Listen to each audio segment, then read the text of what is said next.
வைகை அணையிலிருந்து ராமநாதபுரம் மாவட்ட பூர்வீக பாசன பகுதி நிலங்களுக்கு தண்ணீர் திறக்கப்பட்டிருக்கிறது. இது தொடர்பான கூடுதல் விவரங்களோடு இணைக்கிறார் செய்தியாளர் பழனிக்குமார். விவரங்கள். மேற்கு தொடர்ச்சி மலையை ஒட்டியுள்ள தேனி மாவட்டத்தில் வடகிழக்கு பருவமழையின் துவக்கமாக கடந்த அக்டோபர் 17ஆம் தேதியன்று கனமழை கொட்டி தீர்த்தது.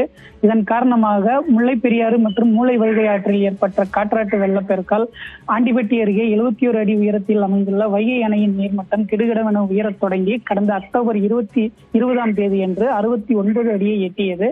இதனால் பாதுகாப்பு கருதி தேனி, மதுரை, திண்டுக்கல், சிவகங்கை மற்றும் ராமநாதபுரம் ஆகிய 5 மாவட்டங்களுக்கு இறுதி மற்றும் 3ஆம் கட்ட வெள்ள அபாய எச்சரிக்கை விடுக்கப்பட்டு வைகை ஆற்றின் வழியாக உபரி நீர் திறக்கப்பட்டது. தொடர்ந்து நீர்பிடிப்பு பகுதிகளில் மழை அளவு குறைந்தாலும் வைகை அணைக்கான நீர்வரத்து அதிகரித்தே காணப்பட்டது. அதாவது 69 அடிக்கு அதிகமாக காணப்பட்ட நிலையில் வைகை அணையின் பூர்வீக பாசன பகுதி நிலங்களான ராமநாதபுரம், சிவகங்கை மற்றும் மதுரை ஆகிய 3 மாவட்டங்களில் உள்ள பூர்வீக பாசன பகுதி நிலங்களுக்கு இன்று முதல் வரும் நவம்பர் 13ஆம் தேதி வரை 1824 மில்லியன் கன அடி நீர் திறக்க தமிழ்நாடு நீர்வளத்துறை நேற்று முன்தினம் உத்தரவிட்டது.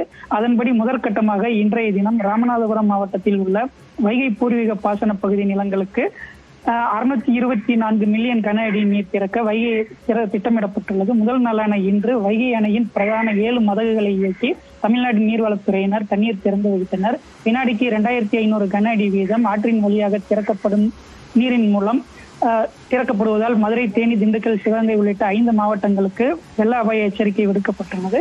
தொடர்ந்து சிவகங்கை மற்றும் ராமநாதபுரம், மதுரை ஆகிய பூர்வீக பாசன பகுதி நிலங்களுக்கும் அணையின் நீர்வரத்திற்கு ஏற்ப தண்ணீர் திறக்கப்பட உள்ளது. நன்றி பழனிக்குமார் விவரங்களுக்கு.